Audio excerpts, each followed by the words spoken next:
Të nderuar dëgjues, mirë se erdhët në emisionin Ligjërim dhe në podcastin e radhës që i dedikohet gjuhës, kulturës së gjuhës dhe një parë çështjeve që kanë të bëjnë me gjuhën, raportit të gjuhës me shumë fusha, aty ku ndërlidhen dhe aty ku ka ngecje në kuadër të minutave vijuese, me mua dhe me ju, Florina Berisha, kryetare e shoqatës farmaceutike të Kosovës. Mirë se erdhe, Florina.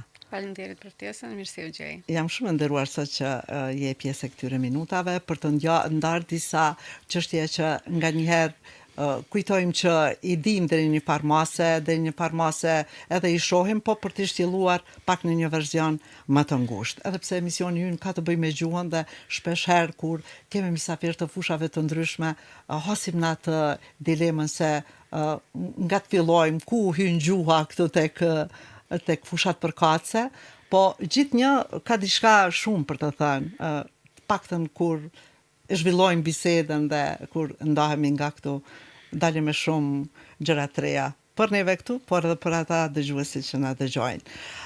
Florina është një zë, domethënë shumë i rëndësishëm, është një zë që ka quar përpara procese, keni ngritur zërin për shumë ngecje në fushën farmaceutike.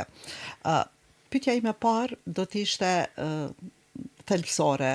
Sa është i pajisur sektori farmaceutik në Kosovë për të përmbushur nevojat e qytetarëve? Realisht, nëse nisemi prej të gjithë buxhetit sa e ka Kosova për barna dhe për pajisje mjekësore, jemi ndoshta me buxhetin më të ulët regional, po flas paktën po nisemi këto në region. Për shembull, në Kosova buxhetin për barna e ka diku gjithë ato që e blen edhe që shet është rreth 140 milion, ndërsa Malizi për shembull është mbi 400 milion, kështu që nëse nisemi në këtë parim, bën që na kemi nevojë vazhdimisht për barna të reja, edhe me që mbi gjitha synimin kryesor e ka me qenë në shërbim pacientit. Kohën e fundit se ndoshta janë ballafaqur qytetarët me mungesat barnave mbarnatore, që është shumë e theksuar, mungesat produkteve elementare edhe esenciale në njëjtën kohë, që janë ndërlidh kryesisht me ligjin për çmime, është një ngecje në këtë proces për arsye edhe administrative edhe për arsye edhe ekonomike, që kompanitë nuk kanë edhe interesa për me prodhu disa produkte. Pjesa administrative për shkak se agjencioni është duke u vonu me pajisin me banderolla edhe për ato produktat për cilat është rregulluar kjo çështje, kështu që mundem të them se për momentin realisht qytetarët tonë janë të ballafaqur me mungesat produkteve farmaceutike mbarnatore. Çka do sjell ligji për unifikimin e barnave, Florina? Po realisht qëllimi kryesor i këtij ligji ka qenë që pacienti me gjetë produktin farmaceutik barin me çmim të njëjtë në gjitha barnatorët e Kosovës. Edhe është një kërkesë e shumë kohë, që është shumë kohë që e bën këtë sektori farmaceutik realisht. Shoqata, Oda dhe gjithë industria jon, jemi vetëm vend në Evropë përveç Bellorusisë që nuk e kemi çmimin e rregulluar. Megjithatë, me mënyrën që është bërë procesi, po treguohet që ka ngecje, po me rëndësi edhe që ka fillu, qëllimi kryesor ka qenë që pacienti me marrë çmimin e njëjtë në gjitha barnatorët, edhe mu vlerësu realisht shërbimi farmaceutik, se te përdorimi i barit, më shumë se ajo që e përdor barin është me besu pacientin barin që e merr, me përdorë mënyrë drejt, edhe bari është e përshkruar në çdo udhëzim barit, veprimet anësore të barnave dhe veprimet anësore të barnave vinë në shprehje në sa më racionalisht përdoren barnat. Do të thonë përdorimi racional i barnave dhe i drejt bën që me dalin pa shumë atje për efekti i barit edhe veprimet anësore me u minimizu. Kështu që edhe njëra prej qëllimeve kryesore të farmacistit në këtë mes është me këshillu pacientin për mënyrën e përdorimit drejt racional të barnave, të njëjtën kohë edhe se përveç barit është edhe e rëndësishme edhe mënyra e jetesës, domethënë ndërveprimet e barnave me njëri tjetrin edhe me ushqimin të ngjashëm, kështu që janë këto arsye që qëllimi kryesor, arsyeja kryesore pse na kemi kërkuar si shoqat vazhdimisht ka qenë kjo që pacienti me pas barin e njëjtë mos mullohet me shku prej barnatore ku e ka çmimin më të lirë, po me kërkuar shërbimin farmaceutik realisht. Për shembull, ky ligj kërkon që plotëzuesi ta ketë të përkthyer në shqip dhe në gjuhën me ligj, në gjuhën serbo-kroate, po në praktikë ndodh që shumica barnave nuk i kanë. Realisht kjo është rregulluar me udhëzimin administrativ për autorizim marketing, që është bazë kryesore e regjistrimit një barit edhe për mu importu martë në Kosovë. Kjo i nështrohet domethënë ligjit për gjuhë zyrtare, kështu që është tu thirrë në ligjin për gjuhë zyrtare, është rregulluar me ky proces që secili bari që vjen në Kosovë duhet të ketë në fletullzuesin përkthim, të paktën të përkthym fletullzuesin në njënën prej gjuhëve zyrtare në Kosovë, që është shqipja ose serbishtja si gjuhë. Domethënë, këto janë dy gjuhë zyrtare, kështu që fletullzuesi duhet të jetë paktën në njënën prej këtyre gjuhëve, është e rekomandueshme që me qenë të dy gjuhët. Në njëjtën kohë, paketimet, kutia, domethënë duhet me qenë gjithçysh e shkrytme në shkronja latine që me qenë e lexueshme për qytetarin ton. Që ka pas ankesa prej anës qytetarëve, ka ndodhur që kutia ka qenë e shkruar me shkronja qirilice, greke ose të ngjashme, e pa lexueshme realisht, edhe që është e drejtë elementare për pacientin qytetari me ditë çka është të marrë dhe me lexu, është të marrë ato që është e kërkuar të ngjashëm. Të njëjtën kohë ka edhe ankesa që kanë ardhur për shkak që nuk ka udhëzues për përdorimin e barnave, nuk kanë qenë në njënën prej gjuhëve zyrtare, po kret kjo domethënë qytetarët kanë drejt ankesa për këtë punë, qoftë në Departament për Mbrojtje të Konsumatorit, në Inspektorat Farmaceutik, në Agjencion të Barnave të Ngjashme, edhe në atë njëjtën kohë i bëjmë thirrje qytetarëve nëse hasin këto problematika, t'ju drejtohen këtyre institucioneve. Domethënë prej Inspektoratit Farmaceutik, Agjencionit Barnave, Departamentit për Mbrojtje të Konsumatorit, që është e drejtë elementare për me ditë çka janë të marrë me lexu për veprimet anësore, për efikasitetin, për mënyrën e përdorimit e të tjera. Kur Inspektorati i Ministrisë së Shëndetësisë merr në masa të tilla, a ndodh që për shkak të tyre kemi vonecë ose mungesë të barnave, apo janë edhe çështje tjera? Faktikisht mundet që ajo seri e barnave me u tërheq pe tregut të ngjashëm nëse ka ankesë pa anës qytetarëve, bllokohet ajo seri e barnave që mundet me ardhin të mungesa atij produkti realisht. Shumë normal mundet me pru deri te ajo mungesa, po që deri në sot nuk ka qenë shumë e theksuar kjo, realisht mungesat nuk kanë ardhur kryesisht për shkak të kësaj natyre. Po që kjo është mbi gjitha e rëndësishme për qytetarin me ditë me lexu çka është të marrë. Pikrisht kjo edhe na intereson sot. Për shembull, nomenklatura e barnave është një mënyrë standarde për të mbruar barnat në mënyrën që ata të kuptohen më lehtë kudo në botë. Për shembull, mund ta zbërthejmë për shembull paracetamolin në emrin kimik, emrin tregtar edhe ndërkombëtar. Jo gjithmonë e gjejmë për shembull paracetamol ose amoksicilinën. Okej, po. Mund ti bëjmë pak më zbërthyse për... Po kjo është, realisht është njëna prej problematikave kur qytetari shpesh shkon barnatore dhe kërkon produktin me emër të mbrojtur. Për paracetamolin na e quajtëm. Emri kimik është një emër tjetër, paracetamol është emër INN që e quajmë, emri ndërkombëtar, edhe ka emra të mbrojtur. Ti paracetamolin mundesh me gjetë me emër nuk e di sa më lejohet, për shembull, Daleron, Dolofix të ngjashëm, produkte të ndryshme, po që është realisht i njëjti produkt. Substancën gjenerike, domethënë substancë përbërësin e ka të njëjtë. Edhe shpesh qytetari kur shkon barnatore dhe kërkon, domethënë fabrika ka drejt për me vendosë emrin e vet të mbrojtur, në cilën emër e mbron. Në kutiat ku është emri i mbrojtur pe fabrikës, është një r e vogël mbi emrin e produktit. Kjo nuk kupton që ai emër është emër i mbrojtur për fabrikës cilën e prodhon ato. Edhe secila fabrikë mban përgjegjësi për atë produkt, kur është blej produkt me atë emër, mban përgjegjësi për efikasitetin e atij produktit, për veprimet anësore ndër veprimet e të ngjashme. Për raportim nëse ai produkt mundet të përdor për një indikacion tjetër ose të gjitha që shoqërohen me përdorimin e drejtë barit. Shpesh kur shkon barnatore, pacienti e kërkon për shembull një paracetamol dhe ja jep një produkt me emër tjetër që emër i mbrojtur na e quajmë. Qytetari thotë jo pe du kët.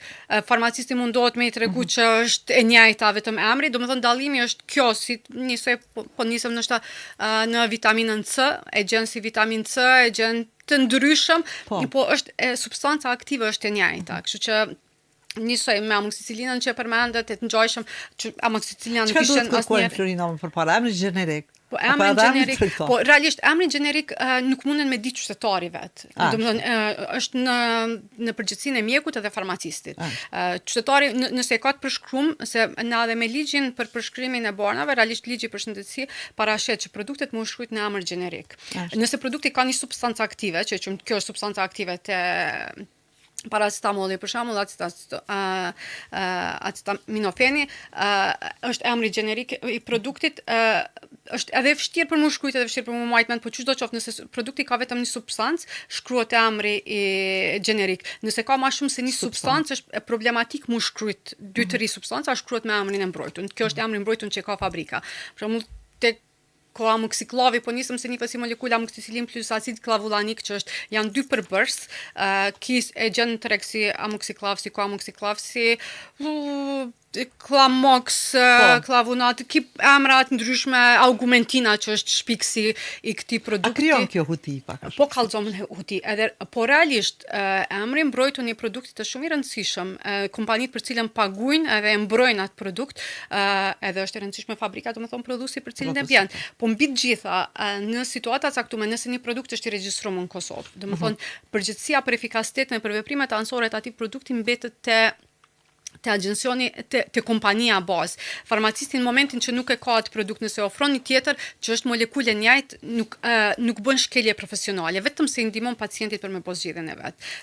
Kjo domethënë mundet më ndodh te produktet kronike, për hipertension, për diabet, e të ngjashëm, megjithatë është të marr produktin e njëjtë. Po kompanitë farmaceutike realisht luftojnë për emrin e vet mbrojtun, për cilën ato garantojnë nëse pacienti ka marrë atë produkt, ka një alergji, ka një veprim ansor, çka do të qoftë që mundet me rrjedh, ajo kompani që ka marrë me atë emrin e mbrojtun mban përgjegjësi për atë produkt. Ka produkte të cilat janë realisht kompani që janë origjinatore, kanë shpikat produkt, atorvastatin për shembull, për një ndyra në gjak, e ka shpikat produkt, edhe në momentin kur një kompani e zbulon një produkt, e ka drejtën e patentës, është vetëm ajo kompania e ka ato. 15 vjet varësisht sa e ka drejtën e patentës, kryesisht 5 vjet i kanë. Mas 5 vjet ekziston kompania e dytë që mundet mu thirr me bot një njëjtin produkt, atëra ai produkt që gjenerik realisht. Po me emër tjetër të mbrojtun. Secila kompani e mban përgjegjësinë për produktin e vet. Ai produkti origjinatori që na e quajmë realisht ajo kompani për marrë deri te zbulimi i atij produktit ju kanë nështruar gjitha ulëmtimeve paraklinike, klinike, që është një fazë shumë e gjatë derisa të vjen te një produkt i ri farmaceutik. Në zbulimet produkteve të reja kemi shumë pak kohë në fundit, për shembull antibiotikëve hiç, për çato bëhet thirrje vazhdimisht le të përdoren antibiotik në mënyrë racionale, mos merret antibiotiku asnjëherë pa recetë mjekut. Le të kërkohet mu bë antibiogrami, le të bën analiza para se mu përdor antibiotiku. Kjo është thirrje e vazhdueshme te qytetarit, te farmacistit, te mjeku. Se nuk zbulohen antibiotik, s'kemi zbulimet antibiotiku shumë vite, antibiotik të ri. Na do me mirujt maksimalisht mos me kriju rezistenca në këto antibiotik. Kështu që secila kompani realisht e mban përgjegjësinë për produktin e vet. Për gjithë veprimet cilat shoqërohen mas përdorimit atij bare. Për atë kompania lufton për emrin e mbrojtun të vet, se e mbron maksimalisht deri në fazën e fundit. Po në me ligjëneri, a është rregulluar që të ketë edhe çmimin secili bar përkatës? Po në ligjin për unifikim të çmimeve, realisht aty është e përcaktuar që çmimi duhet me qenë në banderol. Secili produkt farmaceutik që merret me recetë mjekut edhe që është produkt farmaceutik që mundet mu dhënë pre farmacistit, kanë banderol. Në ato banderolla realisht është me ligjëneri është e paraprame që me qenë edhe çmimi. Kështu që çmimi është i njëjtë, çat çmim e blen pacienti sot, është që ajo. Në barnatore munden me gjetë edhe produkte cilat nuk kanë banderol, cilat janë suplemente, edhe ato jepen edhe pa recetë. Ato jepen edhe pa recetë, ato munden me bë reklame edhe në televizion, është një proces tjetër, ato nuk i nënshtrohen agjensionit barnave, nuk vinë përmes agjensionit barnave, vinë përmes agjensionit ushqimeve. Kjo nështë për qytetarin edhe për dikon profesionist që ndëgjon dallimin mes një produkti që vjen përmes agjensionit barnave dhe agjensionit ushqimeve është se te produktet farmaceutike që kanë banderol realisht, produktet me recetë mjekut edhe pa recetë mjekut, përgjegjësia është i mjekut edhe farmacistit që e jep. Ngjashëm te suplementet kryesisht është e pacientit më tepër e zgjedh, edhe te produktet farmaceutike që japen me recetë mjekut është një detaj te udhëzuesi administrativ, te udhëzuesi për përdorim barin, shënon indikacionet ku jepet ai produkti, cilat smundje i mjekon, i trajton, domethënë i ndihmon. Si kundërta kontraindikacione. Po edhe çysh është edhe kundërta, te suplementet nuk mjekojnë suplementet. Realisht është një dallim shumë i madh pacienti që qytetari realisht që mundet me gjetë në barnatore ka njerë kur donë më konsultua ose të ngjashëm me mjekun, produkte të cilat nuk kanë banderol nuk janë për mjekim të një smundjes, janë për me ndihmu. Nuk merr vitamina mjaftueshme me ushqim, merr shkon e blen vitaminën edhe e merr ekstra shtesë. Nuk merr mineralet mjaftueshme me ushqim, shkon e merr të ngjajshëm. Mund janë produkte bimore, kryesisht me bazë bimore që mendohet që kanë veprime anësore minimale, po për cilat nuk ka studime klinike. Nuk është diçka e verifikuar, edhe as realisht nuk është që ki shumë mundësi për me raportu për veprime anësore ose për ato, se realisht nuk kanë kompanit nuk garantojnë për efikasitet test trajtimi smundjes saktume.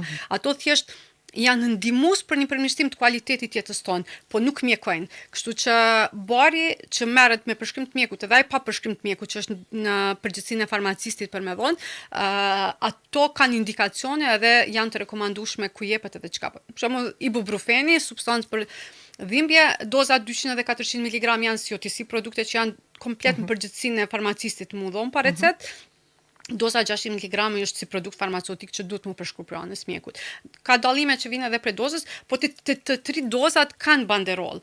Edhe ato shënon të aty që e largon dhimbjen, inflamacionin e të ngjajshëm. Derisa ka një produkt tjetër ndoshta bimor që thot e largon dhimbjen, kolagjeni, acid hyaluronik dhe të ngjajshëm ose që pacientat mundën me besu dhe është efekti placebo që e quajmë, po nuk është e përshkruar si indikacion se e ndal dhimbjen ose e bën, ndihmon në ato raste. Mund të më ndihmu pacientit.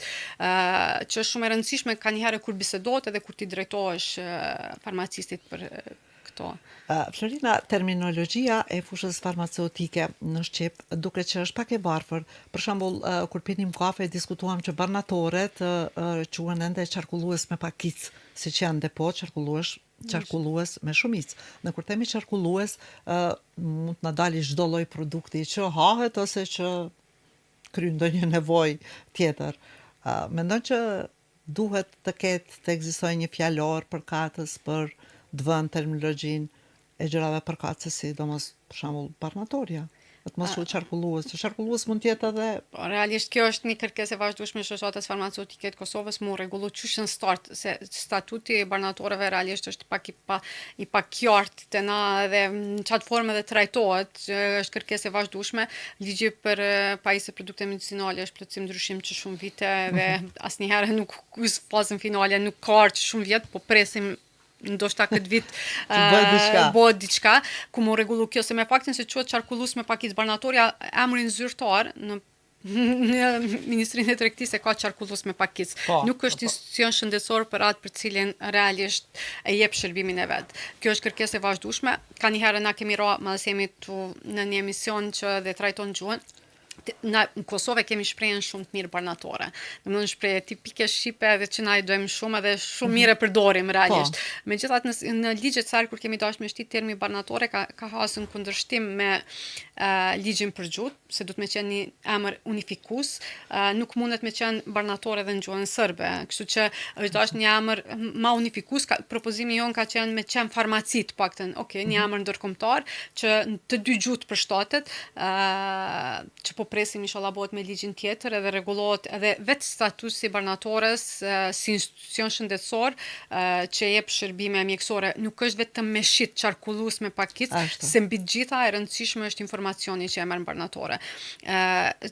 Udhëzuesin që e merr për përshkrim pacienti që e lexon qytetari, çdo qoftë që ta quajmë, aty shënon substanca aktive, domethënë një kit dhonat emri i mbrojtur, substancat aktive, e ki veprimet anësore, sa janë shprehuna veprimet anësore, ki kundër indikacion. Veprimet anësore për shembull janë veprime të cilat munden mu shfaq për përdorimin e bornave.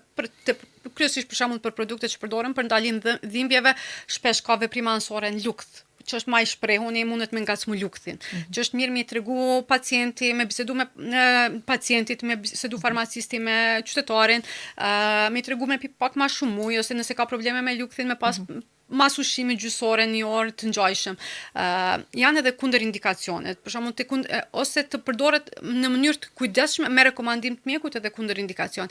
Për shembull te produktet kryesisht përdoren për shtatzani, shpesh mbetet në përgjithësinë e mjekut. Nuk është e rekomandueshme në shtatzani, por mbetet në përgjithësinë e mjekut. Nuk kupton, ky produkt nuk është 100% i ndalum. Mjeku e mat domin edhe dobin. Se ka njerëz qytetari kur e lexon shpesh hasën këto konflikte me vetveten që e ka me drejt totale realisht. Po në momentin që shënohet nuk është e rekomandueshme, po e vendos mjeku, është gjithmonë mjeku ai që vendos sa është domi, sa është dobia. Është më mirë mu mjekuk gjatë kohës për shembull një shtatzon kjo smundje apo me lënë që mundet me pas pasoja afatgjate. Kështu që është total në përgjithësinë e mjekut. Nëse është kundër indikacion, nëse kupton se aty nuk është e lejueshme mu përdor absolut. Me shtjellu në këto terme që nuk është e rekomandueshme dhe kundër indikacion janë dy terminologji të ndryshme që bëjnë dallime në momentin kur mjeku i rekomandon dhe pacienti është mirë midit. Masandej ndërveprimet e barnave, nuk kupton dy barna nëse merret në njëjtën kohë munden mja ul veprimin njëri tjetrit ose mundet mja arrit ose njënit më ul tjetrit më rrit veprimi varësisht. Në njëjtën kohë nuk ka ndërveprime vetëm me barna, po mundet me pas barna dhe me ushqim. Për shembull produktet e hekurit nuk është e rekomandueshme mu marr me produktet çumshtit në njëjtën kohë. Nëse të marr një produkt një hekur me produkt me përmbartje hekuri, nuk është e rekomandueshme gjatë kohës me të paktën 2 orë dallim me marr produktet çumshtit ose çajna me pi kafe të ngjashëm. Se ndërveprojnë me produktet ushqimore. Të njëjtën kohë për shembull nëse merr sallata dhe ja qesim limonin të ngjashëm e rrit absorbimin e vitaminës C për sallatave. Po nisëm prit një diçka e thjeshtë, domethënë edhe në ushqimin ton, ka edhe ushqime që munden me rrit efektin dhe që munden me zvoglu. Kjo quhet ndërveprim, që mundet më konsultu me farmacistin shumë shpesh me marrë këto informacione që shkojnë në dobi të pacientit në fund me mëri efektin e asaj që do në një kohë më të shkurt. Sa është, domethënë prej rasteve në teren, rasteve kështu që i keni të drejt për drejta nga jeta që bëjmë.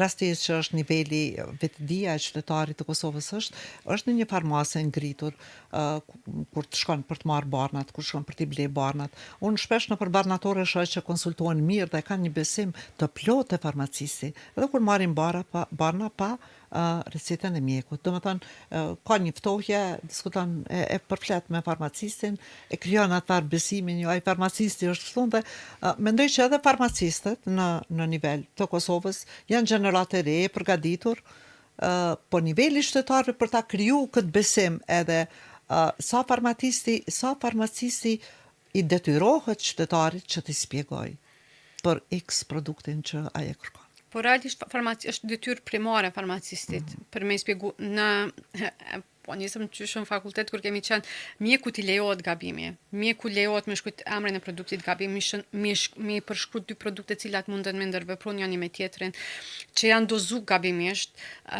E fundit që kontrollon gabimin e mjekut është farmacisti. Kështu që farmacisti ka drejt me thirr mjekun mu konsultu para pacientit ose mas pacientit varësisht për raportit me pacientin mu konsultu që këtu kom diçka dyshim, se mundet me pas edhe një diçka që nuk është të shënuar në recetë dhe mjeku ka arsyene vet pse ka përshkruar atë kombinim barnave të ngjashëm. Është i drejt e farmacistit me komuniku me mjekun, e para me sqaruat, edhe të njëjtën kohë dhe me bë përmirësimin ndaj pacientit direkt për produktin cilët mundet marrë. Gabimet e mjekut janë të lejueshme, të farmacistit nuk janë, kështu që është një nga përgjegjësive kryesore të farmacistit, udhëzimi i pacientit për përdorim drejt barnave. Në mënyrën më të duhur barnave, çush prej dozimit, prej mënyrës çush përdoren e të ngjashëm. Domethënë ndërveprimet që thash me ushqim, çush më marr paradite, masdite, mbrëmje, para këtij ushqimi, mas këtij ushqimi, njënin produkt paradite, njënin masdite, 2 produkte të cilat nuk merren të njëjtën kohë, kështu që janë se për ta ilustruar Florina, kërkonte një qytetar për shembull vitaminën D, që është e kërkueshme gjatë periudhës së dimrit edhe periudhës së pranverës së vonë, siç është kjo që pak ditë me diell na shoqëron deri tash. Dhe kërkonte vitaminën D. U ndalë dhe i shpjegoj që vitamina D për ta arritur efektin shkon me vitaminën K. Është kjo e duhura apo e kërkojmë vetëm vitaminën D dhe nuk është se kemi bërë diçka nëse nuk e kemi marrë edhe K si transport? Kjo është tem pak më ndryshe për asaj që jemi të shtjelluar. Këto janë me që e kam të një farmaciste dhe t'ja marrë një mendim. Okej, jo, po mendoj kjo është një kombinim shumë i mirë për arsye të ndryshme, për parandalim veprimeve të anësore të kalciumit dhe të absorbimit të mirë të vitaminës D. Për vitaminën D është edhe shumë e rëndësishme koha kur merret, kryesisht është rekomandueshme mas kohës drekës, është aktiviteti i gjendrës paratiroide. Për vitaminën D është shumë e rëndësishme doza e vitaminës D. njësi ndërkombëtare dozohet me njësi ndërkombëtare vitamina D, për cilat arsye se vitamina D përdoret për shembull nëse ke probleme me gjendjen paratiroide, me gjendjen tiroide, mas parje si strukturë hormonale përdoret për parandalim në kombinim me kalciumin për parandalim edhe trajtim të osteoporozës të osteopenizë. Domethënë ka një spektër shumë gjatë veprimit vitamina D për indikacione të ndryshme. Ka njerë qytetari shumë është e rëndësishme edhe te farmacisti me pyet qytetarin kur shkon me marrë se vitamina D është një produkt i cili mundet më marrë pa recetë mjekut mbaranore. Edhe pacienti shpesh shkon e ka marrë, kanë dëgjuar një reklam televizione, ka pa diku në rrjete sociale, kudo qoftë. Edhe e lexon për atë, po ndoshta nuk është indikacioni për cilin don me shku me marrë. Nëse don me shku për eshna, që them pacient ato në erdha me marrë vitaminën D për eshna, kryesisht është e rekomandueshme me marrë bashkë me kalcium. Edhe vitamina K shumë ndihmon këto raste. Kalciumi lidhet me enë të gjakut, me muskulin e zemrës, kështu që vitamina K ndihmon që kalciumi mos mu lidh me këto dhe me absorbu më mirë. Janë ndërveprimet ndryshme që përmendëm më herët, shumë të rëndësishme për pacientin, po shumë e rëndësishme në këtë mes është për shembull pyetja pse e të dosh me përdor vitaminën D. Edhe masandej doza edhe kombinimet për cilën ja rekomandon. Duhet paraprakisht ta bëjmë testin? Testin e vitaminës D. Apo gjithë kemi mungesë D? Unë vetë kur kom tash me bo mjeku më ka thonë mos vjen ndikime që merre vitaminën D. Mirë është gjithmonë për me bo analiza. Do të thonë na jetojmë në kohën kur shkenca ka përparuar shumë edhe folje me fakte. Faktet janë gjithmonë kryforta. Edhe si shkencëtar, si një profesionist, gjithmonë do me ju besu fakteve. Një analizë gjithmonë është e mirë, po vitamina D në përqindjen më të madhe dele ul. Kështu që në sezon dimrit, për shembull, edhe vera se sot është informacion i gabueshëm, teori e gabueshme që nuk merret vitamina D verës, merret vitamina D dhe verës, nuk ka veprim anësore as verës, kështu që është teori e cila ka ra, mundet mu zvoglu doza ose ngjashëm, po çdo qoftë merret, se lëkura sa më e zezë që është verës na nxjemi, absorbimi domethënë vitaminës D është më i vështirë përmes lëkurës, kështu që domi me marrë në forma tjera. Ka shumë teori për mënyrën e absorbimit vitaminës D, është një temë që kreditën me trajtu, domethënë kërkon kohën e vet. Po është e rëndësishme shumë sa herë kur të shkohet me marrë, se këto hin grupin e suplementeve që i quajta më herët, që merren pa recetë mjekut, mundesh me shku, ka vitamina D që janë edhe me recetë, po që janë distriksioni e farmacistit, janë përgjegjësinë e farmacistit për me bon. Ka njerë një pyetje shumë e thjeshtë ndihmon shumë pacientit, e dyanshme mundet me qenë edhe farmacistit ndaj qytetarit edhe qytetarit ndaj farmacistit. Po vjen keq që ndoshta po drejtohem ka njerë pacient, po na barnatore kreti trajtojmë, po janë qytetarë që jo domosdoshmërisht keni problematikë shëndetësore, se mirëqenia sot me jetu në mënyrë të dinjitetshme është më e rëndësishme se sa edhe parandalimi i smundjeve është më e rëndësishëm se sa vetë ndikimi. Parandalimi shpesh bëhet me suplemente të ngjashme edhe me këshilla. Ka një herë te pacientat për shembull me diabet, me hipertension, me smundje të zemrës, një shpjegim për mënyrën e ushqimit pacientave, për mënyrën e aktiviteteve fizike, e të ngjashëm ndihmon sa 50% e barit që është e marr. Se nuk është vetëm bari në shumë të rasteve që të mjekon, është mënyra që jetojmë, që edhe mjeku e ka rolin e vet, po farmacisti sidomos e ka rolin e vet. Barnatoria realisht është institucioni i parë ku qytetari ka kontakt pa lënë termin, pa pagu. Është një përparësi e qytetarit për m'ju drejtu barnatores. Edhe për me marrë informacion për farmacistit në këtë rast. Në për shumë shtete është i rregulluar shërbimi farmaceutik, paguhet, pavarësisht sa minuta jepet të ngjashëm. Na është kërkesa jonë e shoqatës që mu pagu kjo, edhe mu marr. Ideja është barna mu përdor sa më pak, mu përdor në mënyrë racionale, mënyrën e duhur me mri efektin e vet. Nuk është problem çdo ditë na kret shtëpia tona kena barna të cilat aty na mbesin nëpër fiokat tona dhe nuk përdoren. Ajo nesër realisht është mbeturinë e rrezikshme, bëhet bari më afat skadu, edhe diku ka mu gjujt. Barnat konsiderohen mbeturina të rrezikshme. Ideja është që na me pas sa më pak barna në shtëpia tona, të cilave ju skadon afatit, njëjtën kohë dhe barnatore me qenë. Kështu që përdorimi racional i drejt i barnave është shumë i rëndësishme për këtë punë edhe edukimin me qytetar. Domethënë edhe është një nga arsyeve kur më keni ftuar për këtë emision me fol për nomenklaturën farmaceutike, që e kam pas shumë të rëndësishëm, se është shumë e rëndësishme me fol me pacientin dhe mi shpjegu këto se s'është ideja vetëm me pas barin. Me përdor deri në fund. Ka njëherë ka disa situata që efekti, për shembull efektin e vitaminës D nuk e sheh asnjëherë në organizëm, e njëherë kur e merr, është në kohë. Duhet më edhe një sqarim i thjeshtë ndaj qytetarit që efektin kemë pa më vonë, nëse thjesht kemë pas. Prandaj ato doza tipën janë javore, mujore, varsisht. Po, e të tjera. Të dalim pak tash edhe ta përmbyllim me kërkesën për ta pas edhe një fjalor që është e domosdoshme. Po realisht nuk është që kemi një fjalor nështë për përdorim të sakt 100% për gjithë kompanieve farmaceutike. Agjencioni Barnave ka një formular në momentin kur aplikon për me regjistru një produkt farmaceutik për emërtime, domethënë kryesore, cilat mas ande jepen shpjegime. Ka qenë një kërkesë e vazhdueshme, domethënë një kërkesë që kemi diskutuar shumë shpesh, sa herë kemi pas takimet përbashkëta edhe me aktorë për Shqipënisë. Mu bo një fjalor i përbashkët i gjuhës shqipe në mes Kosovës dhe Shqipërisë, mënyrë që me pas edhe atletë dhe kompanitë farmaceutike dhe na me pas komunikimin me atletë Kosovë-Shqipëri, edhe importi edhe kostoja kishme qenë më e lirë. Për një kompani një përkthim i njëjtë si për Kosovë si për Shqipëri, na kemi 2 përkthimet ndryshme, domethënë secili kemi emërtimet tona ose për kufizimet tona për me qujt të ndryshme, që na bëjnë detaje shumë të vogla, po që për kompaninë nxjerrin shumë punë. E që kishte thjeshtu shumë punë edhe kish ulë realisht koston, sa kjo e gjitha është kosto. Në fundit që në fund e paguën qytetari, se kompania e prodhon vetë, është shtyp ndryshe sasi si 100 si 1000, nuk është njëjtë, kështu që ka qenë një kërkesë që sa herë janë bë këto takimet e përbashkëta Kosovë-Shqipëri, kemi delegu si kërkesë, e të ngjashme kemi diskutuar me aktorët tonë, qoftë Agjencionit Barnave, qoftë Ministrisë së Shëndetësisë, që presim që në të ardhmen për me u marr parasysh edhe me qenë një fjalor i përgjithshëm i përdorimit sakt gjithë përkufizimeve. Florina, ishte shumë kënaqësi që ishe pjesë e këtyre minutave. Nuk po mundemi si të dalim edhe nga këndvështrimi i punës që bën kryesisht dhe të flasim vetëm për gjuhën. Të doja uroj për punë të mbarë, një vajzë e re me shumë ambicie, të që është për para shumë kërkesa, shumë problematika që paktën të adresohen, që të ketë shumë barnatore e pak pacient, se ta shikosh kështu në nivel vendi, nuk ka lagje që nuk i ka nga 2 e nga 3 banatore. Orej që të kemi më pak të smur. Dhe pak të banat kemi, po kërkesat të kemi më pak. Faleminderit juve për ftesën. Urojmë edhe na më pak smut, kemi fatin që kemi popull si 3, edhe realisht duhem me punu në preventiv, në parandalim.